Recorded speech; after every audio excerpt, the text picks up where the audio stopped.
Ẹ kú dédé àsìkò yìí ní gbogbo ibi tí ẹ bá ti láǹfààní láti máa gbọ́ mi láti máa wò mí tó bá fẹ́ dàbí everybody ó gbọ́dọ̀ máa ronú bí everybody. Lákọ̀ọ́kọ́ ẹ wo fọ́nrán yìí.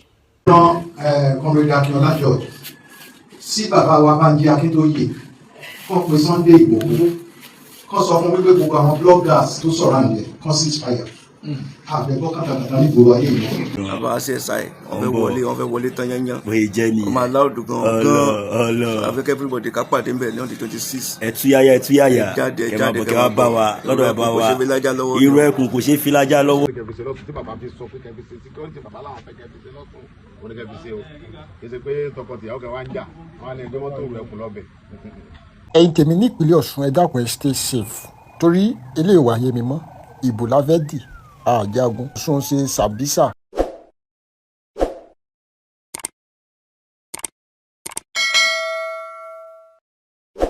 Ọ̀tẹ̀ ló ń jẹ́ ló ń pè ọ́ kò sẹ́ni tí ò lórúkọ tiẹ̀ àti wípé ọmọ kì í gọ̀ títí sẹ́ẹ̀ kó gbàgbé orúkọ ara rẹ̀. Ààfin tèmi ò nílò ìdánimọ̀ lọ́jà tó bá dọ́jà báyìí wọ́n á mọ̀ pé ó dọ́jà ni.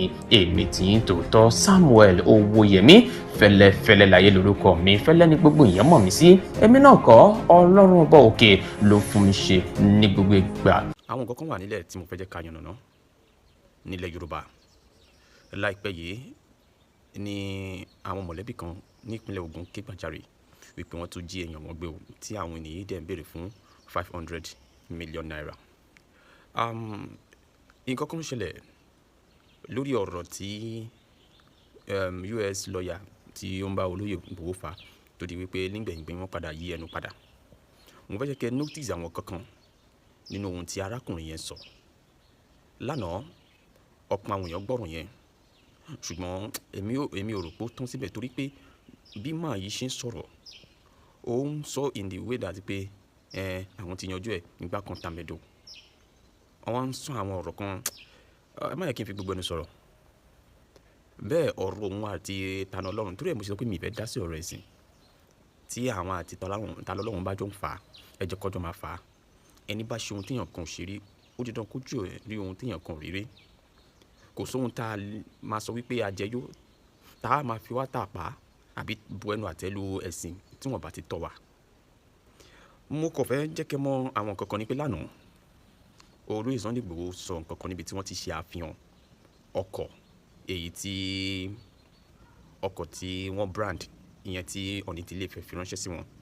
Wọ́n sọ àwọn gbólóhùn kan bẹ́ẹ̀ fún ẹni tí wọ́n fẹ́ yọ̀ǹda ọkọ̀ náà fún. Kẹ́bíṣe lọ́tún tí bàbá fi sọ pé kẹ́bíṣe security bàbá làwọn fẹ́ kẹ́bíṣe lọ́tún wọn ni kẹ́bíṣe o. Kì í ṣe pé tọkọtìyàwó kẹ́ wá ń jà wọn ni ẹgbẹ́ mọ́tò rẹ̀ kù lọ́bẹ̀. Security ẹ ṣàbò fáwọn aráàlú ẹni tí ń lọ sóko kó lọ sóko lálàáfíà àwọn tó ń jiyàn gbé ẹ wá wọn wọnú gbó mọ́tò tó ṣe wọgbó ilé òṣèlú ṣe wọgbó ẹ wọgbó tí wọn ẹ bá wọn pò kọ́lọ́njẹ́ bàbá wa ò ní ó. Wípé ẹ gbọ́dọ̀ fi ọkọ̀ yìí ẹ gbọ́dọ̀ fi lọ ṣe àwọn èèyàn kan ṣègbéyàwó ìgbà kan kẹ́ fi lépa àwọn ènìyàn kan lọ́rùn sí ẹ̀dá ẹ lé wọn pa wọn nínú gbó. Ọ̀rọ̀ yẹn jù bẹ́ẹ̀ lọ ó deep because àwọn kankan wà tó jẹ́ pé a ti ń kojú tipẹ́tipẹ́ wípé àwọn arábí yìí ń dà wá láàmú àsìkò kan wá rèé láti ṣe kíni láti mú ojú tó mo dé like ọ̀rọ̀ ìṣáájú tí olóyè Sunday Igboho fi ránṣẹ́ sí adarí èrò ẹkùn ní ìpínlẹ̀ Ọ̀ṣun àti wá o kí iṣẹ́ bẹ̀rẹ̀ ní pẹrẹwu ohun tí wọ́n gbélé yín lọ́wọ́ iṣẹ́ tó ní kẹ́ fi ọkọ̀ náà ṣe ohun ní kẹ́ fi ṣe o gẹ́gẹ́ bí olóyè Sunday Igboho ṣe ti sọ ṣáájú. Mo láyọ̀ láti sọ di mọ̀ fún yín pé èrò ẹkùn security network wọ́n ń bọ̀ ní ìpínlẹ̀ Ògùn láti wá ṣe ìfilọ́lẹ̀ August 26 ní Aki Palace bí wọ́n ṣe ṣe ní ìpínlẹ̀ Kwara bí wọ́n ṣe ṣe ní ìpínlẹ̀ Èkó bí wọ́n ṣe ṣe ní ìpínlẹ̀ Ọ̀ṣun ọpọ́n ti sún kan àwọn ti ìpínlẹ̀ Ògùn mo dẹ̀ kí gbogbo àwọn èèyàn ní ìpínlẹ̀ Ògùn mo kí n kó rire wípé ọjọ́ yìí ọjọ́ á kò láyọ̀ àti àlàáfíà ọ̀rọ̀ wípé èrò ẹkùn ń bọ̀ ní ìpínlẹ̀ Ògùn ló máa jẹ́ kí n tètè mú ọ̀rọ̀ yìí wá sí etí ìgbọ́yín kí àwọn ẹ̀ṣọ́ aláàbò àti àwọn èrò ẹkùn àti àwọn vigilante àti gbogbo àwọn OPC àti àwọn àmọ̀tẹ́kùn kẹ́ tètè mọ bẹ́ẹ̀ ṣe gbáradì nítorí pé bá ṣe ń pàkan nìkan rúwé láìpẹ́ ni a gbọ́ wípé wọ́n rí àwọn akẹ́kọ̀ọ́ tí wọ́n jí gbé ní ilé ẹ̀kọ́ gbogbonìṣe wọ́n rí wọn gbà padà láyà àtàlàfíà pẹ̀lú bí wọ́n ṣe fi àwọn ẹ̀rọ ọkọ̀ òfurufú látòkè tí wọ́n ṣe fi ránṣẹ́ sí ìpínlẹ̀ Ògùn ṣùgbọ́n nǹkan kan ṣẹlẹ̀ ní ìpínlẹ̀ Ògùn láìpẹ́ yìí ẹ jẹ́ kí n mú wá sí etí ìbọ̀ yìí wọ́n ní Ogun poultry farmer abducted. Kidnappers demand 500 million ransom. Ṣẹ́gbọ́n yẹn. Ẹ jẹ́ kí n tẹ̀síwájú fún yín. Kí a lè mọ̀ wípé àwọn ará bíi ọ̀rọ̀ ìjínigbé yìí, ẹni tá a bá ń pè tó ò bá ti gbọ́, à ní dákẹ́ ni. A fẹ́ jẹ́ ká máa fi eléyìí sí àwọn ará ìlú nígbẹ́rẹ́ ìpàkọ́. Pàápàá jùlọ ẹ̀yin gómìnà wa, operation kò sáyè, iṣẹ́ wà lọ́wọ́ yín o. Kì í ṣe wípé irú ẹkùn nìkan ló lè ṣe gbogbo ẹ̀. Nítorí àwọn nǹkan kan wà tó jẹ́ wípé àjùmọ̀ṣe ni kì í ṣe àdánìkanṣe. Nígbà tí mo rí ìròyìn yẹn, ó bà mí lọ́kàn jẹ́ púpọ̀ wípé ẹ̀yin ará bíi tí lọ́rọ̀ gbọ́. Àti wípé bolo ti wọ́ wá. Ṣé a máa sọ wípé ìjọba yìí ò ṣètò nípa ti ọ̀rọ̀ ètò ààbò ni? Àbí a máa sọ wípé àwọn ẹ̀ṣọ́ ààbò ta nílẹ̀ Yorùbá ṣé kò tí ì tó ni irú ẹkùn tó ń bọ̀ ní ìpínlẹ̀ Ògùn? Kí eku lé kó gbọ́ kó sọ fún toko. Nítorí àwọn ìwà ìjínigbé yìí, ìgbésùmọ̀mí kò gbọ́dọ̀ bá wa ṣọ̀rẹ́ ní ìpínlẹ̀ Ògùn àbí ní agbègbè. Ẹ̀rí pé ó ti ń lọlẹ̀ ní àwọn apá ibì kan. Ní ìlú Ìbàdàn, ní ìpínlẹ̀ Ọ̀yọ́, àwọn ibi tí olóyè Sunday Igboho ti láǹfààní láti dé ni àtúnṣe ń wáyé ń bẹ̀. Bí olóyè ṣe kúrò ní ìpínlẹ̀ Kwara lẹ́yìn ọ̀pọ̀ awuyewuye, àwọn èèyàn tí wọ́n jí ní Kayama, wọ́n padà fi wọ́n sílẹ̀ náà ni. Màá kàn yànnàná ìròyìn yẹn díẹ̀ fún yín ni.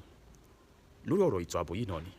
A 33-year-old poultry farmer, Irewolede Osonuga, has been abducted by armed men at the Ikene Farm Settlement in Ogun State on Sunday afternoon at approximately 12:05 p.m. Ọjọ́ Sunday ni wọ́n jí wọn gbé o. Osonuga abduction was made known in a statement released on Monday by Seye Kende, the chairman of the farm settlement. According to Kende, the kidnapper briefly reached out to the victim's family on Sunday, demanding 500 million for his release.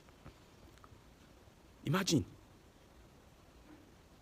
Ọ̀rọ̀ a máa gbowó ìtúsílẹ̀ yìí, wọ́n ti fẹ́ sọ di àṣà, wọ́n ti fẹ́ sọ di nǹkan. Wọ́n bọ̀.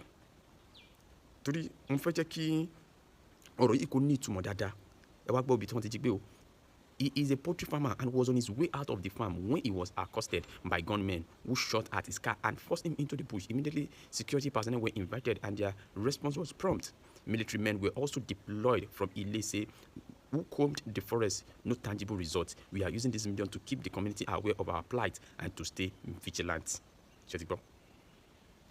He noted that despite round-the-clock effort by police anti-kidnapping units, soldiers, and other security operatives, there had been no major breakthrough 2 days after the farmer's abduction. He continued, today is day 2, and in day 3, no significant development on either the rescue or release of kidnapped Irewolede or Osonuga. There has not been further contact from the abductor since the brief one made yesterday Sunday evening around 5 p.m. with a cousin of the victim's father, during which demand for 500 million ransom was made. Imagine.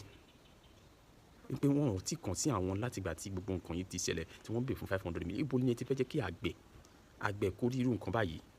Gbogbo àwọn nǹkan wọ̀nyí ó jẹ́ ohun tó ń kọ mí lóminú lórí ọ̀rọ̀ ètò ààbò. Ẹ jẹ́ kí n wá sọ nǹkan kan. Only it was the kidnapper who spoke with his second cousin using his handset with MTN network. The Ogun State Commissioner of Police is abreast of efforts being made by his men. Ohun tí mo kàn fẹ́ sọ fún ẹ̀yin ikọ̀ ẹ̀ṣọ́ ààbò wa ni wípé ẹ jẹ́ ká tẹpá mọ́ iṣẹ́ wa. Ẹ jẹ́ ká gbìyànjú ká fi gbìyànjú kún gbìyànjú kí ọ̀rọ̀ yìí ká lè ti ọwọ́ ẹ̀ bọlẹ̀ pátápátá nílẹ̀ Yorùbá.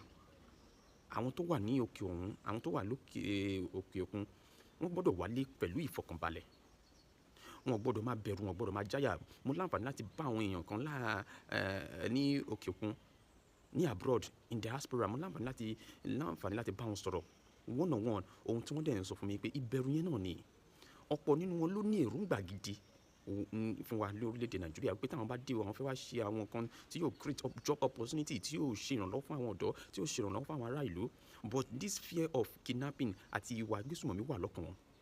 Ọ̀pọ̀ ẹlòmíì ti lò bíi 10 years, more than 10 years, 30 years níbi tí wọ́n wà tí wọ́n ò lè wálé nítorí àwọn nǹkan wọ̀nyí náà ni. Ìjọ wo la tó fẹ́ ṣe léyìí dá? Ẹ mọ̀ wípé àjò kò lè dùn títí kó lè má relé. Let's consider these people. Ẹ jẹ́ káwọn náà tí ìjọba orílẹ̀-èdè yẹn bá ṣe tán pé àwọn fẹ́ lé gbogbo àwọn tí ò ń ṣe ọmọ ìlú wọn, àwọn fẹ́ lé wọn wálé, ṣèbí ilé náà la máa wá fi ààbò sí. Ṣùgbọ́n nítorí nǹkan tó ń ṣẹlẹ̀ yìí kọ́, ẹ jẹ́ ká dúpẹ́ lọ́wọ́ olóyè Sunday Igboho tó gbìyànjú láti ṣe ìdásílẹ̀ Irewolede. Ó ìgbìyànjú rèé tọ́lọ́run bá dẹ̀ ti ṣámí sí, ó ti dandan kó jẹ́ àṣeyọrí.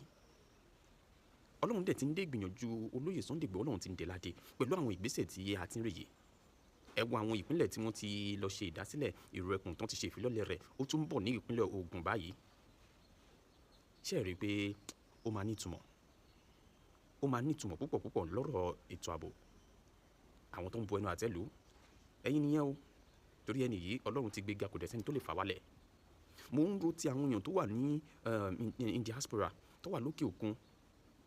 A tún gbọ́dọ̀ máa fún wọn ní àwọn ìròyìn ìbànújẹ́, àwọn ìròyìn ìdùnnú àti ayọ̀ la gbọ́dọ̀ máa mú wá sí etí gbọ̀n wọn pé gbogbo ẹ̀ tí ń lọlẹ̀ o ní orílẹ̀-èdè Nàìjíríà o, ẹ máa bọ̀ ń lé o, ẹ wá bá wa fi ọwọ́ kún àwọn kankan níbí. Ìrànlọ́wọ́ tẹ́ bá lè ṣe láti jẹ́ kí agbègbè wa náà kó ní ìdàgbàsókè, eléyìí gan ó tún máa jẹ́ kí ìwúrí wà fún wọn. Ṣùgbọ́n tá a máa ń fún wọn ní ìròyìn ìbànújẹ́, wọ́n jí èèyàn kan gbélé ni, wọ́n rọ̀bọ̀ èèyàn kan, ìgbésùmọ̀mí, kó lè mú encouragement wá fún wọn, kó tẹ̀lé ṣí wọn lórí láti sọ pé àwọn fẹ́ wá sórí èdè Nàìjíríà padà. Mo fẹ́ gbẹnu àwọn torí iṣẹ́ tó ọ̀pọ̀ nínú wọn ń ṣe lọ́hùn-ún. Ọmọ ẹlẹ́ran ò gbọ́dọ̀ máa jẹgun, ọmọ aláṣọ ò gbọ́dọ̀ máa wà kísà, ni mo lè ṣàpèjúwe nǹkan yẹn. Torí most of wọn ni wọ́n pass through so many things ní ọ̀hún. Ẹ jọ̀ọ́ ẹ̀yin ìjọba wa, ẹ jọ̀ọ́ ọ̀rọ̀ ilẹ̀ Yorùbá, ọ̀rọ̀ ètò ààbò ilẹ̀ Yorùbá ó jẹ mí lógún púpọ̀ pọ̀ ni mo ṣe máa ń tẹnumọ́ ní gbogbo ìgbà. So ẹ jọ̀ọ́ lórí ọ̀rọ̀ ètò ààbò yìí náà ni mo lè sọ kọ́kọ́ fún yín ṣáájú wípé US máa kò ọ̀rọ̀ wọn ò tán síbẹ̀. Ó níbì kan tí àlejò mi fẹ́ bá mi gbọ́rọ̀ yẹn gbà tí mo dẹ̀ fẹ́ jẹ́ kẹ́ ẹ tẹ́tí gbọ́ dáadáa. Nítorí pé out of 5 cases wọ́n ní ẹyọ kan làwọn ti yanjú, ta ló mọ̀ tó kù. Ṣùgbọ́n èyí tó kọ lóyè Sunday gbọ̀ngbọ̀ngbọ̀n ni mo fẹ́ jẹ́ kí ẹ tú láǹfààní láti gbọ́. Ẹ̀yin kan lè ti lè rí dáadáa, continuity lélẹ́yìí. Kẹ́yìn náà lè mọ ibi tí ọ̀rọ̀ wa ń lọ, kẹ́ lè mọ ibi tí ọ̀rọ̀ ṣe fẹ́ bọ́rọ̀ yẹn ṣe fẹ́ yanjú sí. Ó ti yanjú o lápá ọ̀dọ̀ àwọn èèyàn kan, ṣùgbọ́n ìgbẹ́ kékeré létí àwo ni, tọkàn bá kún bẹ ojú ò lè kún bẹ. Ẹ jẹ́ ká darapọ̀ mọ́ àlejò mi níbi tí wọ́n ti bá wa yọ̀nàná àwọn kan wọ̀nyí. Ó yá o. Ronú ìkòkò ṣe bóun ní òkùnkùn pàjá, wàhálà Àdìsá ní òkùnkùn padà ṣe pupa yín. Nítorí májàsọ látẹ̀ ń wòye kò ṣẹ̀yìn kò ròyìn, kò ní kẹ́ni tó rọkà kó má rọ́bẹ̀ jẹ́. Ẹ gbàgbé kádàrá, ẹ gbàgbé àyànmọ́, ló fi jẹ́ akókòrò gbá tó kó ẹ̀gàn tóun tàkùn rẹ̀ náà wálé, ohun tó rí bá pín fún ni là á gbà. Orí ọ̀rẹ́, ẹ̀gbọ́n, àtẹ̀yìn alásọkó jẹ́ ẹ dákun, kí ló rí pín fún yín gan? Kí ló dé tẹ̀ ń wo kẹ̀kẹ́ oníkẹ̀kẹ́ sáré? Ajá tó lọ wa gbogbo ọwọ́ ọkún sáré ńkọ́? Ṣé bó padà síra rẹ̀ léṣe? Ẹ̀yin ò mọ̀ pé kádàrá ẹ̀dá kan ò ní tà sí, àyànmọ́ oníkálùkù ọ̀tọ̀ọ̀tọ̀ ló pín sí. Àyànmọ́ ò ṣe é kọ̀ sílẹ̀ láyé, ohun tó rí bá ti wálé ayé wá ṣe ni gbogbo wa wálé ayé wá ṣe. Gbogbo òpin àtìyàn tá a yàn, akúnlẹ̀ àyànpín lọ́dọ̀ Àjàlá alámọ̀ àmọ̀pín, mọ̀rímọ̀rí tí mọ̀rí ọmọ tuntun. Lọ́dọ̀ Àjàlá alámọ̀ àmọ̀pín ni gbogbo wa ti yan rí tá a gbé wá sókè èpè, tá a bá ti yan rí ọ̀hún tá a la tó ṣẹ̀ṣẹ̀ dọlẹ̀ ká tó lè dọmọ tuntun. Bọ́rọ̀ Àdìsá ṣe rí lónìí, ó ti yan rí rẹ̀ látòdì ọ̀run. Nítorí ní tẹ̀lẹ́dùmarè ló ti wá sáyé, Èdùmarè ló dẹrí ẹwà fákùkọ. Àdìsá ẹni tí wọ́n ń kọminú ẹ̀ tí ò kọminú wọn. Wọ́n lé bọ̀ lẹ́yìn Jagunlabi tún lé wájú. Àdìsá jẹ́ ó yé mi pé ẹni bá wẹ̀yìn ló wẹ̀ gan. Gbogbo ẹni bá jáde lélẹ̀ ìbúlé tó lórí búnibúni lọ́mọ aráyé abè ìbú wọ̀ntìwọ̀ntì. Àdìsá, ibú owó baba Dámilọ́lá, ibú owó baba Michael, baba Yọ̀mídé, baba Àṣàbí. Ìwọ ọmọ ní mọ́mọ́ ṣòkígbẹ́, ṣe bí wọ ọmọ ní sì mọ́mọ́ gba ìgbẹ̀yẹ. Ìwà yín ló jẹ́ kí bàbá wa onírìṣà wò pé Àdìsá abùn ọlọ́kọ̀ yìí kẹ́ ẹ máa fi ṣiṣẹ́. People see who you are before they listen to whatever you have to say. Jàǹbá wá tà fún jàǹbá rà yé lételèté yé. Bàbá wa ọ̀jájá onírìṣà, adúpẹ́ o, adúkẹ̀kẹ́ òkun. A fi gbogbo lórí ládéládé, a fi dúpẹ́ fún yín, a fi gbogbo orí ọmọ Yorùbá pátá porogodo, a fi dúpẹ́ fún yín. Nítorí mi ò fẹ́ ó ṣàgbámu bùn ọ, bẹ́ẹ̀ ti bùn wá, bẹ́ẹ̀ la tún fẹ́. Adúpẹ́ o, adúkẹ̀kẹ́ òkun. Ẹ pẹ́ láyé kánrin kése bí ewé àpẹ́, ẹ dára lẹ́wà bí ọ̀sùn. Bàbá wa ọ̀jájá, iwájú lẹ́wọ̀n mọ́lẹ̀ òní dọ́là rẹ̀ yìí. Gbogbo ẹni bá ní ẹkú olúwa rẹ̀ ní òkú, bá jáṣe kú tòun tògbóró, gbogbo ẹni bá ro kúrò yín, gbogbo orú wọn ni wọ́n kú wọ́gẹ̀dẹ̀ ṣe kú tòun tàgbàgbà. Orí èèyàn tó bá ga làbùkù máa ń wá kiri, àbùkù ò ní kàn yín. Tútù ní rọdẹ, tútù náà rọ bàbà, tútù náà rò jé, ìkankan ò ní ṣàlàáfíà yín. Ẹ ti dẹni wájú ẹ̀ ò ní dèrò ẹ̀yìn. Gbogbo orí adé ìdìgbàrà lẹ̀kẹ̀ tí wọ́n kún baba lọ́wọ́ gbogbo yín pátá la kí sàfin. Májàsọ́lá àná rèé, wọ́n pè lẹ́nu ń jáwáyà dánwò nítorí ó ti dàkìtàn. Gbogbo ẹni pè lẹ́nu ń jáwáyà níbo lẹ bẹ́nu ń jáwáyà òun dé lónìí. Kádàrá rẹ̀ ṣe lóore káàkiri. ẹ̀yin kan ẹ sọ ní Sunday woro orí ẹ̀yin tẹ́ ń ṣe woro níbo lẹ rere ti yín sá ẹ lọ sinmi àròyé orí tí ọ̀ká gbọ̀n kò sẹ́ni tí ń bá yín jíde ohun tọ́lọ́hún ṣe fún wa ó tó wa à ń jọrìn àwọn mórí olówó à ń jọrìn àwọn mẹ́sì olùsì ọba onípín ní sọ̀pín onípín dèpín ọba ńlá ní solórí ibùdó olórí ire ta lè yàn tó yan rí olórí kó wá wí ta lè yàn tó yan rí yan jí orí tí ò wúlò orí ẹni làwúrí ẹni mímọ̀ ṣe kọ́ tá a bá wà ní kọ̀rọ̀ yàrá táráyé yọ ni wò bí ìran orí inú ló ṣohun gbogbo orí òkèlè ọbẹ̀ la fínú bẹ̀ kó tó lè dùn gbà gbogbo alágbára ayé ẹ rọra ṣe ẹ lọ kàtán Nebukadnesari ẹ kàtán Jésébẹ́lì ẹ kàtán David àti Goliath ẹni tọ́lọ́run bá fẹ́ lọ́lọ́run fẹ́ ẹni tọ́lọ́run bá yàn ló sì yàn kò nílò ariwo bẹ́ẹ̀ ni ọ̀fàjà ìjà kọ́ òtútù ni ó kìlọ̀ fún ní pátá ooru ni ó sì kìlọ̀ fún alákànkù ẹ̀wù orí ní dání kò sẹ́ni tí ó dá orí aṣẹ̀dá ní dání kò sẹ́ni tí ó dá ṣẹ̀dá èé ṣe tẹ́ ẹ fi hùwà gẹ́gẹ́ bí Olódùmarè náà ṣe torí aṣíwájú tẹ́ ẹ jẹ́ ẹ̀yin kọ́ lọ́lọ́hùn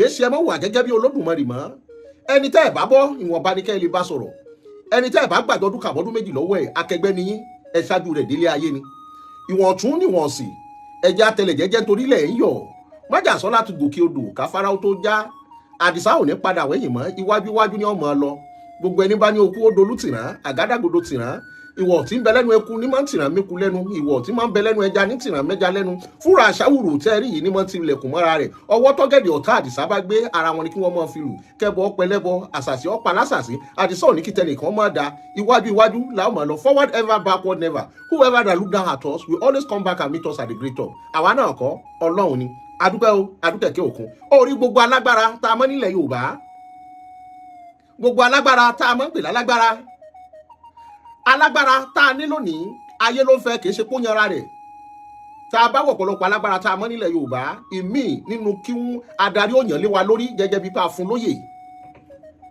tàbí kíjọba ó yàn lé wa lórí ẹ̀gbọ́ ẹlòmíì ìjọba ló yàn lé wa lórí tá a fi pè lálágbára nígbà tá ò ní option ẹlòmíì wà wọ́n fi joyè ló fi sọ̀rọ̀ àdẹ́dẹ́ alágbára àmọ́ ẹni tí ó wà ní ìsìn tá a lè pè ní Sunday Igboho yìí ọba kọ́ ló yàn án ìjòyè kọ́ ló yàn án ìjọba kọ́ ló yàn án ó fẹ̀mí ara rẹ̀ lélẹ̀ láyé rí ni wọ́n fi tẹ̀lé lẹ́ẹ̀fì mọ̀ wípé ẹni arán níṣẹ́ yàtọ̀ sẹ́ni tó rán ara rẹ̀ la fi mọ̀ kó rí ní dání ẹnìkan ò lè dá orí ọ̀gá ta ló yàn án sáṣíwájú wọ́n fi ọ́ joyè ní ẹ̀gbọ́n ta ló yàn án sáṣíwájú ṣebí ìjọba ni ó rí the difference is clear àdìsá máa báṣẹ lọ iṣẹ́ ìtẹ́wà lọ́rùn. ọmọ Oòduà dìde bọ́ sí ipò ẹ̀tọ́ rẹ torí ìwọ ni ìmọ́lẹ̀ gbogbo adúláwọ̀ ìwọ ni ìmọ́lẹ̀ gbogbo adúláwọ̀ ìmọ́lẹ̀ gbogbo adúláwọ̀ ni mí ẹ̀yin tó yẹ òye pàápàá jùlọ ẹ̀yin Ìlọrin àti bàbá tó pera òun ní US imam òye ni òye yín ẹ ti fi ẹ̀tanú ẹ ti fi bà gbogbo nǹkan yín jẹ́ ẹ gbọ́ mi gbogbo ẹ̀yin ọmọ Yorùbá tòótọ́ tẹ́ ń wò mí níbikíbi tẹ́ ti ń wò lọ́wọ́lọ́wọ́ kíní kan wà tí òye yín ni pé ìran Yorùbá orílẹ̀-èdè ni wá ìran ọmọ kóòtù òjíire ọmọ káàrọ̀ òjíire orílẹ̀-èdè ni wá kò sí nǹkan tí ẹnikẹ́ni fẹ́ ṣe lé lórí there is no doubt no argument about that orílẹ̀-èdè ni wá náà ẹ jẹ́ kí n wá lọ sí nǹkan tó mú kí n wá jáde láti ṣètò lẹ́ni again torí mo sọ pé mi ò fẹ́ dá sọ̀rọ̀ àwọn Ìlọrin yẹn mọ́ ṣùgbọ́n wọn ò tí wọ́n bá ń sọ̀rọ̀ tá a bá fún wọn lésì wọ́n máa ń rò pé bóyá àwọn làwọn gbọ́n jù ni àwọn lórí ẹ̀gọ́ jù wọ́n gọ̀ gidi wọ́n ponú gidi. now ẹ lè sìn sí mi ẹ̀yin tí a bá fẹ́ gbọ́ mi dáadáa ẹ gbọ́ mi yé kétékété. látètè kọ́ ṣe Ọlọ́run dá oníkúlùkù ẹ̀yà ìran kóòtù òjíire Ọlọ́run dá wọn gẹ́gẹ́ bí orílẹ̀-èdè kan Ọlọ́run tó dẹ̀ dá gbogbo orílẹ̀-èdè ó ní nǹkan tó fi pín wa ó ti pín ìran Yorùbá ó ti fomi pín wa odò tó ń pè ní river Niger tẹ́yìn pè ní river Niger yẹn odò Ọya là ń pè é odò Ọya là ń pè é ibẹ̀ ní bọ́ndì ìran Yorùbá gbà Ọlọ́run ti ṣe now US imam jẹ́ kí n wá sọ kinní kan fún yín ọ̀pọ̀lọpọ̀ ní ilẹ̀ tí máa rí fídíò yẹn wò tí US imam yẹn tó sọ̀rọ̀ ó ní òun ti pé ẹnìkan pé òun ó dàbí bóyá Saheed Shittu ló sọ pé ó pe òun àbí àfáà kan mi ìrántí orúkọ àfáà òun ó láfáà yẹn pé òun ló wá connect Sunday Igboho mọ́ òun ó lóun wá gbé lọ́ọ̀yà míì tún wọlé tọ́jọ́ jẹ́ ara wọn wá ṣe mẹ́rin ó lóun wá béèrè ó lóun wá sọ fún Sunday Igboho pé nǹkan àkọ́kọ́ táwọn ò ṣe gbà tiẹ̀ ni pé number one pé ọ̀rọ̀ Yorùbá nation pé wọ́n ló gbé Yorùbá nation dání pé àwọn ò dẹ̀ support Yorùbá nation bàbá US imam ikú oró ló máa kú ikú oró ló máa pa ẹ́ torí pé ó sọ pé ó tiẹ̀ gbà ti Yorùbá nation gbọ́ kì í ṣe pé bóyá ó ṣe tuntun sí mi àwa náà mọ̀ pé kò sí bí ẹ ṣe lè gba Yorùbá nation torí pé kí ni ẹ kì í ṣọmọ Yorùbá ẹ̀yin ọmọ Yorùbá tó jẹ́ kọ̀rọ̀ yín ta mi lára máa sọ fún yín o kì í ṣe torí pé bóyá ó sọ bẹ́ẹ̀ a mọ̀ pé wọn ò ní gbà láíláí torí pé kí ni wọn ò kì í ṣọmọ Yorùbá ìyẹn òun ṣe àwa mọ̀ ṣùgbọ́n mo fẹ́ kẹ́ understanding gangan tó ń ṣe èmi tó jẹ́ kára ń ta mí òun ni pé tó o bá mọ̀ pé o fẹ́ Yorùbá ẹjọ́ kí ló dé tí wọn ò gbógbá kágbé wọn kí wọ́n gba ìlú wọn lọ ní Sókótó because ẹ mọ̀ pé bí táwa yẹn ò ṣe lẹ́yìn ẹ mọ̀ pé Fúlàní ni yín ó sọ ìkejì méjèèjì náà mo fẹ́ sọ̀rọ̀ lé lórí ó ní Fúlàní ó ní kí ló dé tí Sunday Igboho ṣe ethnic cleansing ó ní kí ló dé tó gbógun ti Fúlàní nìkan pé ṣé Fúlàní nìkan ló ń bàlújẹ́ ni tẹ́ bá ti wo bàbá tó pè ní US mọ̀mù yẹn ti rí bórí bàbá yẹn ò pé kì í dẹ̀ ṣe òun nìkan ló sọ bẹ́ẹ̀ ọ̀rọ̀ tó jáde wá látàfin Sùlù Gàmbàrí ọba Ìlọrin ọ̀rọ̀ tó jáde wá láti bẹ̀ òun ni gbogbo wọn náà fi ń ṣe ọ̀rọ̀ sọ ọ̀rọ̀ bí bàtán fi ọ̀rọ̀ sí lẹ́nu jáde ni ló fi ń sọ gbogbo yín orí yín ò pé ìbáṣepọ̀ rí gbogbo yín pé ní ẹ̀bá mọ̀ yín pé lílọ ní kẹ́yìn bọ̀ yìí tẹ́ bá ní Nàìjíríà ò ní pé ó yẹ kọ́pọ̀lọ́ yín lè jẹ́ kẹ́ mọ̀ yín pé Nàìjíríà máa pín náà ni kò sí tó máa gbẹ̀yìn Nàìjíríà tó pínpín kí dẹ̀ nìdí Nàìjíríà Ọlọ́run ò dá Nàìjíríà Ọlọ́run kọ́ ló kéré torí lẹ́yìn tó ń pè Nàìjíríà kò sí tó jẹ́ Nàìjíríà níwájú Ọlọ́run ìran ọmọ kó tu ojú eré lọ́lọ́run dá ìran Haúsá lọ́lọ́run dá ìran Fúlàní Ọlọ́run dá ìran Ìgbò lọ́lọ́run dá Ọlọ́run ò dá ní tó ń jẹ́ Nàìjíríà iṣẹ́ ọwọ́ Lord Lugard ní Nàìjíríà àti ìyàwó ẹ̀ Flora Shaw àwọn ló ní Nàìjíríà àwọn ló kírètì Nàìjíríà ní 1914 àwọn ló dá Nàìjíríà ní 1914 kì í ṣe Ọlọ́run bọ̀ ilẹ̀ yẹn gẹ́gẹ́ lọ́lọ́run dá Ọlọ́run dẹ̀ fún wọn ní àṣà kan èdè kan ìtàn kan I keep on telling you always èmi mo máa ń wo dictionary mi ní gbogbo ìgbà mi kàn sí ìrówó ra current one ni tí bá tuntun wọn máa tún ra mo máa ń change ẹ ní lemọ́lemọ́ tí a bá wo àwọn ibi tí mò ń kó ìwé sí ẹ máa bá wọn níbẹ̀ dáadáa. What is the definition of a nation? Nigeria is not a nation. It is a company of British Royal Niger Company ló padà di Nigeria. This land tá a dúró sórí ẹ̀ yìí òun gangan lọ́lọ́run create ló dá àwa èèyàn sórí ẹ̀ àwa tó dẹ̀ dá sórí àwa là ń sọ̀rọ̀ yìí àwa ní ìran Oòduà ìran ọmọ kóòtù ojíire. Mo dẹ̀ dúró lórí ọ̀rọ̀ mi kò sí babaláku Sùlù Gàmbàrí kò sí babaláku bàbá Sultan Sokoto kò sí àyáláku àyálàyálàyálàyálà ẹ̀míà Kánò tàbí ẹ̀míà Ìwó Olúwo Rashidi tó lè gba ilẹ̀ Yorùbá tó gbà tágbà lọ́wọ́ wa tá ló fẹ́ gbé fún Fúlàní tàbí tá ló fẹ́ gbà ó fẹ́ gbé fún àwọn ẹ̀yà kan àbí torí kìnìkan kò ṣeé ṣe nítorí bá máa gbà lámà fún. náà jẹ́ kí wọ́n padà sórí ọ̀rọ̀ ẹ pé Sunday Igboho gbé ó sọ fún ẹ pé àwọn ti cancel Yorùbá nation báwọn ti gbé yẹn pati pé Nàìjíríà làwọn bá dúró Sunday Igboho tó bá bí èmi jẹ́ mọ̀ pé kò ní sọ bẹ́ẹ̀ fún ẹ torí Sunday Igboho kì í sọ máa lé ojúlówó ọmọ Yorùbá ni ọmọ ọkọ gidi ni kò dẹ̀ sí tó burú náà tó bá sọ bẹ́ẹ̀ torí pé kí ni bàbá wa ní Tinubu tó wà lókè à á sọpọ́tì ẹ̀ kò sí bá a ṣe fẹ́ sọpọ́tì Yorùbá bàbá wa Tinubu tó tá a fẹ́ gbàgbé ìran Yorùbá torí pé ìran ọmọ Yorùbá ni wá Tinubu fúnra ẹ̀ gan ò gbàgbé Yorùbá abẹ́ ti gbàgbé ni ní inú statement Tinubu lábẹ́òkúta lọ́jọ́ kìíní àná nígbà tó lọ ṣe campaign fáwọn party delegate ibi tó ti sọ̀rọ̀ ẹgbẹ́ kìíní ìwá èmi lọ́kàn sẹ́wọ̀n pé òun ló ń rè tó káàkiri ní gbogbo àsìkò yẹn tó ti sọ̀rọ̀ yẹn ibẹ̀ ló ti sọ̀rọ̀ kan jáde ibẹ̀ nígbà tí Buhari fẹ́ ṣe olóhùn sọ fún Buhari pé tó o bá ti ní fi ọ̀rọ̀ orílẹ̀-èdè Yorùbá ṣeré abẹ́ ti gbàgbé ni olóhùn sọ fún pé tó o bá ti ní fọ̀rọ̀ orílẹ̀-èdè Yorùbá ṣeré kò sọ pé tó o bá ti ní fọ̀rọ̀ Yorùbá state kò fi kún kò sọ pé tó o bá ti ní fi Ondo state tàbí Èkìtì state tàbí Ọ̀yọ́ state tàbí Ọ̀ṣun state olóhùn sọ pé tó o bá ti fẹ́ ṣe òun àti ẹlẹ́yìn wá rán ṣùgbọ́n tó o bá ti fi ọ̀rọ̀ orílẹ̀-èdè Yorùbá ṣeré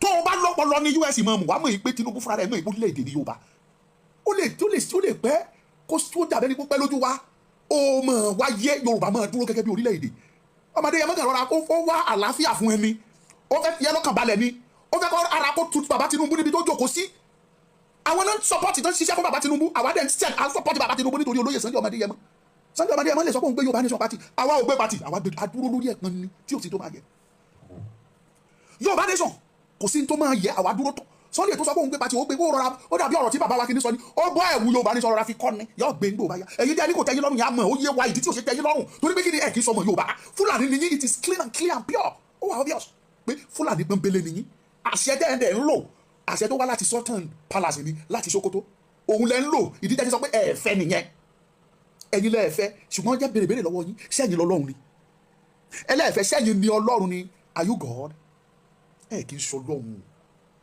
you are not God Ọlọ́run lòun fẹ́ kí ìran Yorùbá bọ́ nínú ìgbèkùn àti ní president nílẹ̀ Yorùbá àti lọ́ba nílẹ̀ Yorùbá the king of Yorùbá land àti ní kọ́lọ́kọ́ bá fi kó pa kábíyèsí Ọọ̀ni Ifẹ̀ fún wa Ọ̀jájá òun ni ọba wa kò sí kan tó dùn tó president monarchical system of government kò sí tó dùn tó láyé ẹ wo àwọn orílẹ̀-èdè tó jẹ́ pé ọba ló ń jẹ́ ń bẹ̀ ẹ lọ wò ẹ rí i pé àwọn orílẹ̀-èdè yẹn wọ́n máa ń develop yàtọ̀ wọ́n máa ń dá yàtọ̀ ẹ bẹ̀rẹ̀ látòrí Dubai ọba ló ń jẹ́ ń bẹ̀ ọba ní president wọn ẹ wo orílẹ̀-èdè yẹn is almost the best in the world Abu Dhabi ni ní Dubai ni àwọn they are almost the best country in the world ọba ló jẹ́ bẹ́ẹ̀.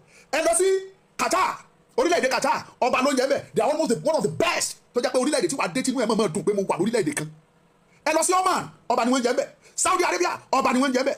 ẹ lọ sí Brunei ọba ni wọ́n jẹ́ bẹ́ẹ̀. ẹ lọ sí Thailand ọba ni wọ́n jẹ́ bẹ́ẹ̀. Thailand economy wọn is over 2 trillion. Thailand Dubai wà ń bẹ o.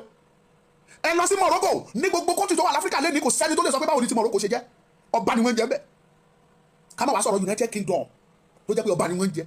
gbogbo àwọn kọ́ńtì tí mo dárúkọ fún yín wọ̀nyí ọba ni wọ́n fi ń ṣe olórí ṣùgbọ́n wọ́n ní prime minister tó mójútó iṣẹ́ ìlú tó mójútó ètò ìlú kò sí nǹkan tó burú bí a máa ní prime minister ṣùgbọ́n ọba yẹn ló máa ṣe olórí wa ọ̀ ní Ifẹ̀ gangan is our president in Yorùbá is gonna be the head of our independent Yorùbá nation.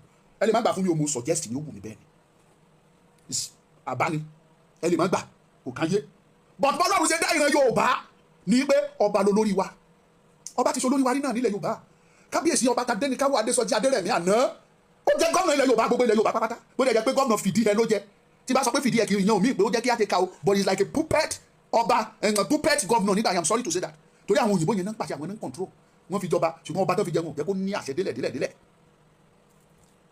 US imam ọ̀rọ̀ yín yí àwa àmọ́ dáadáa understand you only against Yorùbá nation because you are not a Yorùbá man you are a Fulani man which you didn't deny o sọ pé o kì í ṣọmọ Yorùbá o sọ pé ọmọ Yorùbá ni ẹ Fulani tó tí wọ́n rápálágbá ti kọ́ ló kọ̀ọ̀rọ̀ wọ ìlú Ìlọrin tá a dẹ̀ mọ́ lé gbogbo yín lọ ní tó ń dùn yín nìyẹn torí ẹ̀ mọ̀ pé tí Yorùbá bá dá dúró Yorùbá mọ̀ dìde a mọ̀ clean sí yín pátápátá ẹ̀yin tẹ́ wá láti Sókótó a mọ̀ lé yín padà ní tó ń ṣe gbogbo yín tẹ́ ti gbógun ti pé kò sí tó jẹ́ Yorùbá nation nìyẹn bó o bá gbé bàbá Èkìtì tó pọ́n fún ẹ a sọ fún ẹ pé Yorùbá nation ni o bó o bá gbọ́ Láyọ̀mí Kóìkí sókè nígbà ìgbà tó fọmọ́lé a sọ fún ẹ pé Yorùbá nation ni anybody Yorùbá nation can never die òkú kò dẹ̀ ní kú láíláí we are going to achieve it olóyè Sunday Adéyẹmọ ó ń tẹ̀lé bàbá wa Bọ́lá Ahmed Tinubu kí ni àlèdí ni wípé Bọ́lá Ahmed Tinubu ló ń ṣèjọba Nàìjíríà ó jẹ́ gbìyànjú àti tó àwọn nǹkan kí nǹkan lè tó kó lè gún kó lè wà òkè tínú mi náà dẹ̀ dùn sí tọ́ba bí mi náà tọ́ba gbé mi náà dábòjá tán béèrè lọ́wọ́ mi pé kí lọ́rọ̀ Yorùbá nation sí yín sọ fún wa pé mo ti gbé sẹ́gbẹ́ kan náà ni ní tí màá sọ náà nìyẹn màá ní mo ti gbé sẹ́gbẹ́ kan lójú ni mo fi gbé sẹ́gbẹ́ kan but inside me Yorùbá nation can never die ó lè kú.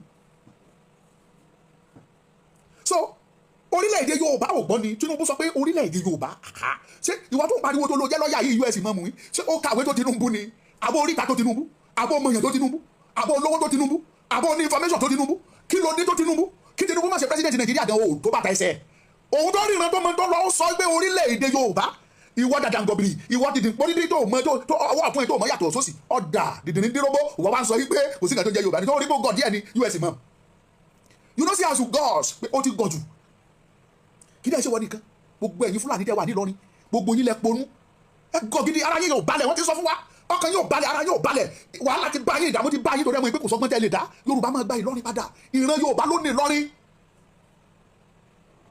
ìran dápà ló ní gúnnú òòsà àòsà iná bá sí ẹ̀lọ́ lọ́ọ̀ sí ìran dápà ló ní gúnnú òòsà ìran Yorùbá ló ní Ìlọrin óbì láàsì àòsà tó bá dìjà kájọ jà kéèké kó ṣe wà nìyẹn tó bá di ìjà àjọ jà ni ẹni bá fẹ́ wá kú ẹni bá fẹ́ yẹ ayé Ìlọrin is 1,000,000% Yorùbá land ẹ̀yin ọ̀dàlẹ̀ ọmọ ẹrú yìí ẹ̀yin afẹ́bíṣọ́ lóore Ìlọrin ẹ pé fídíò yẹn jẹ́ kó rí I don't bloody care about anybody Ìlọrin ìran Yorùbá ló ní Yorùbá dẹ̀rẹ̀ orílẹ̀-èdè ní orílẹ̀-èdè kan orílẹ̀-èdè kan Mr. Lawyer US imam lọ gbé dictionary ẹ̀ you are a lawyer mo expect kó yí ẹ dáadáa kó mọ definition of a nation kó táàpù Nàìjíríà kó o bá kàn tilẹ̀ mọ́ torí ọ̀pọ̀lọpọ̀ nínú yín ẹ̀ kàwé dáadáa Kùránì kéwùlẹ̀ kàdá fi sọ yìí di lawyer it happens Tanko Alumakura another sọ di Attorney General of the Federation ṣé Attorney General ló ṣe àbí Chief Justice of Nigeria Chief Justice ló ṣe Tanko àná tó ṣe Chief Justice ní Nàìjíríà yìí kọ́ọ̀sì tó ṣe Arabic law ló ṣe and they made him the Chief Justice of Nigeria of the Supreme Court. ìwà tó ń sọ̀rọ̀ yìí mọ́mú yìí tá a bá wà díẹ̀ dáadáa ó lè jẹ́ lé kéwù ló lọ kò sára tí ó sì lọ́wọ́ àwọn pípọ̀ wọ̀nyẹn tó bá ti rí pé dátà lẹ́nu tó lè sọ̀rọ̀ wọ́n sọ ẹ́ di lọ́ọ̀yà sàn gangan wọ́n á ẹ̀rọ rẹ̀ sí yunifásitì Ìlọrin bẹ́ẹ̀ tó bá ti ẹ̀rọ rẹ̀ kéwù ló máa kọ́ Kùránì wa máa kọ́ tó wà máa ṣe bisimilayi ramani amani wọ́n gbá tí àlùfáà náà là ń gbá tí àwọn gbá tí àfa àwọn náà tí àfa àwọn náà tí ẹ̀bàjẹ́ bisimilayi ramani intention ní yunifásitì tẹ̀ ti ń kọ́ Arabic study nìyẹn at the end of the day when you come out there you will be awarded a Bachelor of Law wọ́n fún ẹ ní LLB wọ́n náà bá tó wà ló jẹ́ lọ́ọ̀yà àwọn ṣẹ́ni dùnú yà ń ṣe àpọ̀dà Yorùbá we are blessed we have our brain àmọ́ bá a ṣe ń ronú wa and that is why tá a fi tayọ káàkiri gbogbo àgbáńlá ayé tá a bá fẹ́ kàwé à ń kà á dẹ̀ mọ́ àjọ ẹ̀yìn tẹ́ ẹ̀ ń kọ́ Kùránì tẹ́ ẹ̀ ń kọ́ Arabic study tẹ́ ẹ̀ fi ń ṣe lọ́ọ̀yà lé wa lórí ní Nàìjíríà. And those were part of the reasons that we sọ pé we are not one, we will stay as an independent nation when the time come. Orílẹ̀-èdè ni wá kò dẹ̀ sí tí ó yẹ. Bàbá Tinubu ẹ máa ṣe Nàìjíríà yẹn ẹ máa ṣe ẹlẹ́ẹ̀kejì yẹn ẹ máa ṣe Ọlọ́run tó sọ pé ó máa wọlé ẹlẹ́ẹ̀kejì mọ ìdí tó fi ní wà wọlé torí ó mọ ipò oníṣẹ́ láti ṣe. Nàìjíríà ti wọ́n ti dorí kodò kò dẹ̀ sí àtúnṣe kò sátúnṣe ṣùgbọ́n ọgbọ́n wọ́n fi ń pariwo ẹ̀pọ̀n òun láṣẹ ọ̀rá ń sọpọ́tì yín bàbá mi ẹ máa fọgbọ́n ṣe ẹ máa ṣe lọ Ọlọ́run àgbà fún yín. Olóyè Sunday ọmọdé ẹmọ tó sọ wípé àwọn ti gbé Yorùbá sẹ́gbẹ́ òótọ́ ni orí sọ ó gbé sẹ́gbẹ́ ṣùgbọ́n Sunday ló gbé sẹ́gbẹ́ kì í ṣe Ọmọlúkà ọmọdé ẹmọdé rẹ ojúlówó ọmọ Yorùbá ni is a son of the source ọmọ bíbí Ifẹ̀ ní ẹ lè máa pè ní Sunday Igboho Ifẹ̀ gangan ni ọmọ Ifẹ̀ ní bàbá wa ò ní ti prove ẹ fún wa pé ọmọ inú àbíbáni ṣe sọ ọmọ inú àbá ní tí kì í ṣiṣú yọ ní Sunday Igboho kì í ṣe ọmọ àlè ojúlówó ọmọ ọkọ ni. Yorùbá is a nation but àti ìgbà independence that is the only thing tí a fi yàtọ̀ sáwọn orílẹ̀-èdè kan. United Kingdom is a United Nations. There are 4 different nations in the country called United Kingdom.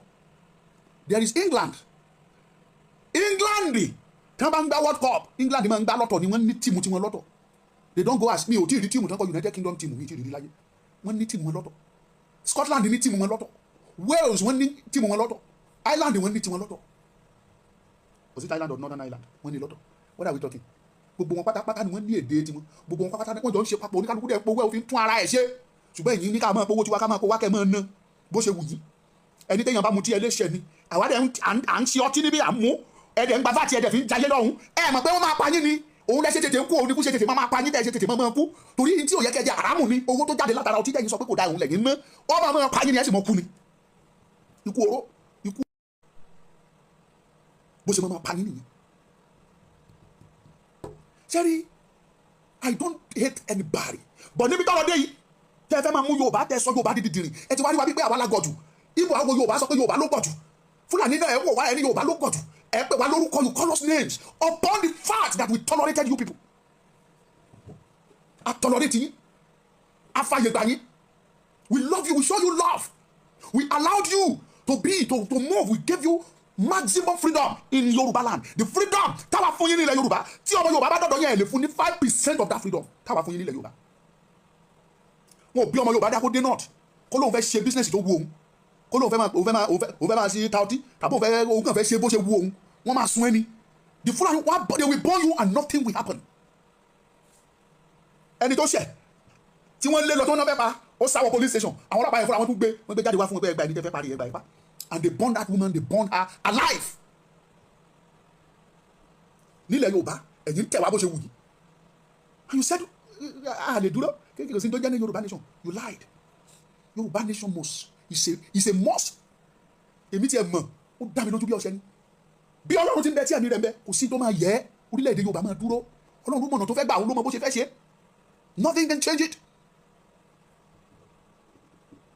ìkejì tó tún mẹ́nu bà Mr. Man kí tó máa lọ you said Sunday Igboho is do ethnic cleansing good ọkùnrin náà ń pè ní US ìmọ̀ ìmọ̀ gọ̀ ó mà gọ̀ ẹ jọ̀ọ́ ẹ bá mi gbé fídíò ìdọ́dọ̀ ẹ̀ pé èmi Ọmọlúkà pé mo sọ pé gọ̀ọ̀gàn o àmọ́rú yín.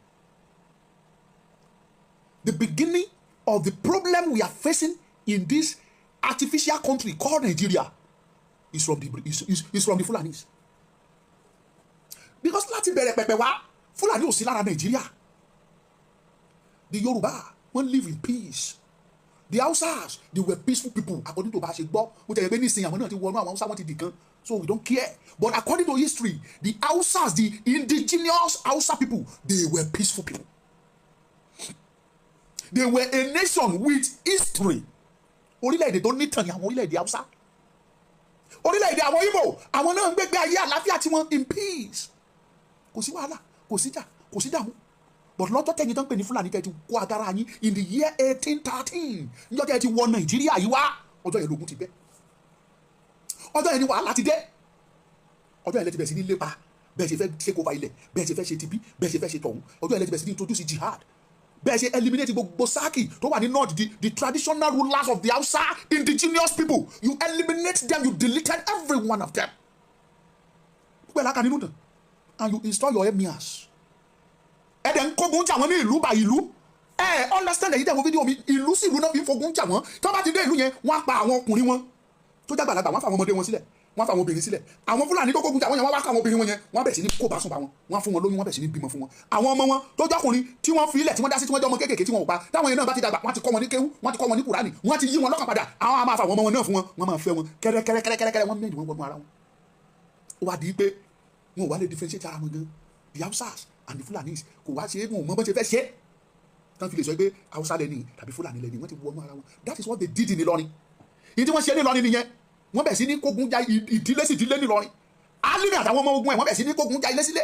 Wọ́n á kó ìbásùn bá àwọn obìnrin ọmọ Yorùbá. Àwọn tó jẹ́ ìran Yorùbá wọ́n máa kó ìbásùn bá wọn fún wọn lóyún kẹ́rẹ́kẹ́rẹ́kẹ́rẹ́. Wọ́n introduce àwọn Kùránì èṣù, àwọn Kùránì ibi, àwọn Arabu. Wọ́n bẹ̀ sí ní kọ́ wọn ní Arabic studies lóríṣiríṣi. Wọ́n bẹ̀ sí ní wọnú ara wọn. Ilé kéwú náà ti ń gbé wọn fọ́kọ. Èmi ò tí ì ní pé 12 years wọ́n á ti gbé wọn fọ́kọ. Ọkọ àti ní. Ó lè jẹ́ first menstruation obìnrin mi ọmọ mi first menstruation ló máa fi lóyún tàbí fi bẹ̀rẹ̀ sí ní bímọ fún wọn. Bọ́n ṣe di pé wọ́n wọnú ara ní Ìlọrin nìyẹn system tó ń lò yẹn náà lò. And they are trying to do the same thing in this our Yoruba land today, which we are not going to take. This is 21st century. We will not take it. Ní fàyè gbà ní tó bá gbà lámọ̀ fún. US Imam, ẹ wojú mi dáadáa. Ẹ wojú mi dáadáa. Àpọ̀ bẹ́ẹ̀. We said no. Yoruba land is a country, is a nation. The only difference is that we are not yet independent country. And that's all. Which I believe ìpè Ọlọ́run ti sáyìn sí ó dẹ̀ máa wá sí ìmúṣẹ. I knew that God will not come down from heaven and implement it. Àwa iná la máa implement yẹ. Nkí tó bá dẹ̀ máa dúró gẹ́gẹ́ bí ìdènà síwájú wa gbogbo ẹ̀ la máa mú kúrò, including you US Imam. Tó o bá dúró gẹ́gẹ́ bí ìdènà bí obstacles síwájú wa towards our independence.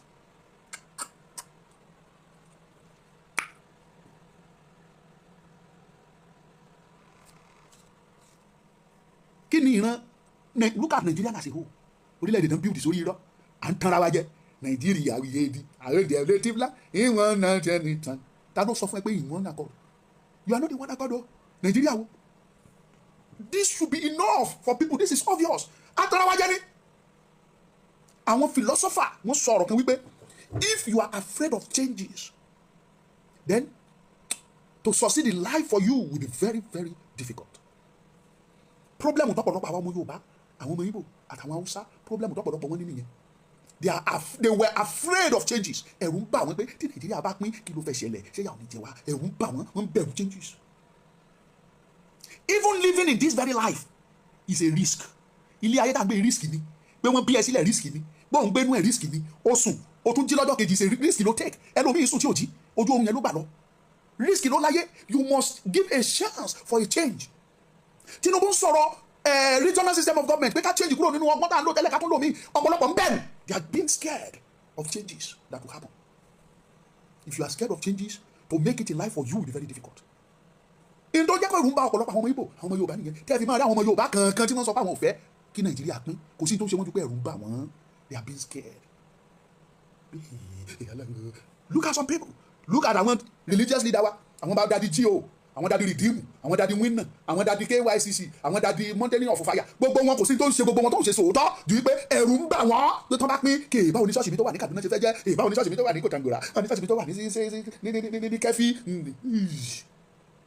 You are scared. Ẹ̀rù ń bà yín ẹ̀ ń bẹ̀rù changes ìyípadà ẹ̀ ń bẹ̀rù ìyípadà whereas tí ayé yóò bá yípadà ayé ò rí bó ṣe rí nígbà kan changes ló wá sáyé dẹ́yìn fi lè gbé inú ẹ̀. Scientifically this is not the way the earth is from the beginning. Ó ní báyé ṣe rí changes yẹn dẹ̀ wáyé systematically. I am talking in science in scientific term. I'm not talking of religious term now. Biblically mi ò sọ̀rọ̀ nípa yẹn mo ṣe bọ̀ bẹ́ẹ̀. Scientifically àwọn tó mọ̀ nípa ìmọ̀ bí ayé ṣe wà they said the earth is almost 1 billion years old and it started somehow. Ó bẹ̀rẹ̀ bákan ló ṣe bẹ̀rẹ̀ tó ń build kẹ̀rẹ̀kẹ̀rẹ̀ ó ń form kẹ̀rẹ̀kẹ̀rẹ̀ àwọn tó jẹ́ bí omi wọn kọ́ra jọ kẹ̀rẹ̀kẹ̀rẹ̀ you know títí earth yìí tó fi ṣe é gbé. If there is no changes in this universe, in this earth or earth, then you will not be able to live in it today. Why are you scared of changes? I am not scared. Tábàdé wo náà biblically nípa ti Bíbélì tẹ́ ń kọ́ wa changes ló wáyé nínú ayé táyé fi ṣe é gbé fún àti wá tèmi. Because in the Bible it is said that ní àtẹ̀kọ́sọ́ Ọlọ́run dá ọ̀run àti ayé nígbà tó dáyé tán kọ́ ó ní ayé wà ní jùjù ó ṣòfò òkùnkùn borí ayé ẹ̀mí ọlọ́run sì ń rà bàbà lórí ibú omi that is to tell you pé kò sí ilẹ̀ kò sí kankan kò sí òkè kò sí pẹ̀tẹ́lẹ̀ kò sí gegele kò sómi kò sí iná kò sí anything the earth is without form tẹ́ẹ̀tì bá wà without form tí ò sí ilẹ̀ tí ò sókè tí ò sómi tí ò sókun tí ò sófurufú tí ò sí anything ṣé wọ́n lè gbẹ̀rún ẹ̀ ni ọlọ́run pàṣẹ pé let there be changes God said let there be changes jẹ́ kí ìyípadà kó wà but the only difference is ọlọ́run wá sọ ìyípadà tó fẹ́ ipe mo fẹ́ kí ẹ̀yin tẹ́ ẹ jẹ́ omi ẹ wọ́jọ pọ̀ sọ́nà kan ẹ̀yin tẹ́ ẹ jẹ́ ilẹ̀ ẹ wọ́jọ pọ̀ sọ́nà kan ọlọ́run wá pàṣẹ pé kí ìmọ́lẹ̀ kó tó tàn ọlọ́run create ìmọ́lẹ̀ changes ló wáyé tí ìmọ́lẹ̀ fi tàn sáyé changes ló wáyé tí omi fi wà lọ́tọ̀ tí ìyàgbẹ́ fi wà lọ́tọ̀ tẹ́ fi lè rí orí iyẹ̀pẹ̀ gbẹ́ changes ló wáyé tí ẹranko fi wà lórí ilẹ̀ scientifically ó ní àǹfààní tí àwọn ewéko tó wù wọ́n yìí ó ní àǹfààní tí wọ́n ń ṣe fún wa tí ò bá sí ewéko lórí ilẹ̀ alààyè no human being can live there is no way you can succeed in life because láti inú ewéko wọn yẹn ó ní àwọn nǹkan àǹfààní tó ń jáde tí ènìyàn ń gbà sára tá a fi dúró tá a fi ń jẹ́ ènìyàn tí ò bá sí koríko lórí ilẹ̀ alààyè kò ní sí ènìyàn lórí ilẹ̀ alààyè changes ni why are you scared of changes ìbẹ̀rù ní ìfẹ́ kí nàìjíríà pín ọ ìyà máa jẹ wá kí ló máa ṣẹlẹ̀ tá a bá pín òun ló ń ṣe ọ̀pọ̀lọpọ̀ tẹ́fẹ́ láwọn ọmọ yorùbá kan sọ pé àwọn ò fẹ́ kò ń ṣe pé bóyá wọ́n jọ máa lè kó ṣe pé kò wù wọ́n but they are scared of changes kí ló dé kẹ́rù ń bà wọ́n because we are human beings we are not equal àdọ́gba gbogbo apápátá la wà lọ́tọ̀ọ̀tọ̀ ọlọ́run dá oníkàlùkù lọ́tọ̀ọ̀tọ̀ ní ìwà oníkàlùkù ọ̀tọ̀ọ̀tọ̀ ní ẹ̀rù changes ò báyìí ní anywhere monkey jalu ìṣèrò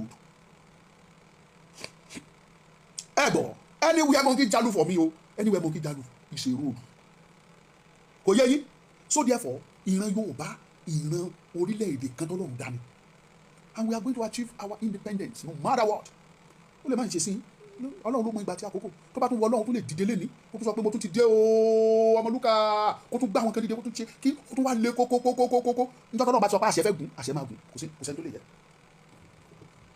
USSR different kinds of nations ló wà bẹ́ẹ̀ orílẹ̀-èdè tó pọ̀ ní wọ́n kóra wọn jọ tí wọ́n pera wọn ní USSR nígbà yìí United Soviet Union Socialist Republic Union of Soviet and Socialist Republic àwọn ní USSR orílẹ̀-èdè tó wà bẹ́ẹ̀ pọ̀ ìgbà tó lọ́wọ́ sọ pásìkò tó kí ló ṣẹlẹ̀ wọ́n pín over 14 or even 17 countries ló jáde láti inú USSR 17 different countries gbogbo wọn dẹ̀ ṣe dáadáa nínú kálukú ṣe tiẹ̀ àti etí olówó wọ́n fàyè gba changes today they were independent nations tó dẹ̀ ṣe dáadáa láyàrá wọn kí lẹ́rù ń bà ní fún ẹ̀yin Ìgbò kí lẹ́rù ń bà ní fún ẹ̀yin Haúsá ẹ̀yin Fúlàní why you scared torí pé iṣẹ́ ọwọ́ yín ò pé inú yín ò mọ́ ọkàn yín ò mọ́ àyà yín ò mọ́ ibi ló wà nínú yín ní gbogbo ìgbà most especially ẹ̀yin Fúlàní Ìlọrin ẹ̀yin ẹrú burúkú wọn ẹ̀yin ẹrú Sókótó ọba yín tẹ̀ ń pọ́nlé tí ò bá gbàṣẹ láti Sókótó we cannot do anything tí Sultan of Sókótó ò bá pàṣẹ fún Sùlù Gàmbàrí kò lè ṣe kankan ẹ̀dẹ̀ ìṣe ẹ̀yìn nǹkan dààmú kí ló kàn wá pẹ̀lú yín àwárí ti yín rò ni àárí ti yín rò bọ̀tí táwa ń jẹ́ kẹ́ mọ̀ ní pé ilẹ̀ tẹ́ wà yẹn ilẹ̀ wa ni tẹ́ ẹ̀ bá fẹ́ kí Yorùbá dúró gẹ́gẹ́ bí orílẹ̀-èdè ẹ̀ka dára yín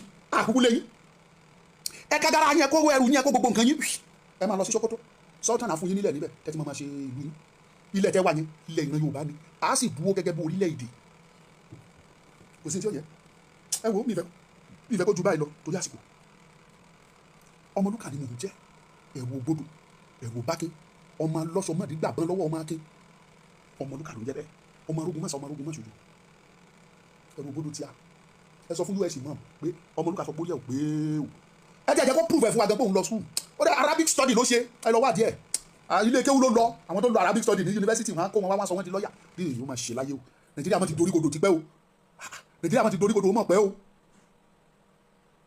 Thank you and God bless you.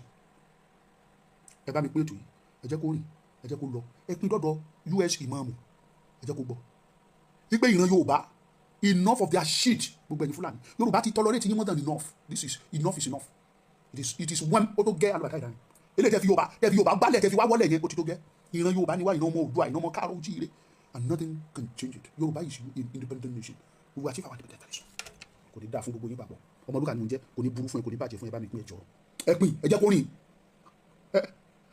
ẹ bá mi pín o kò ní bàjẹ́ fún yín.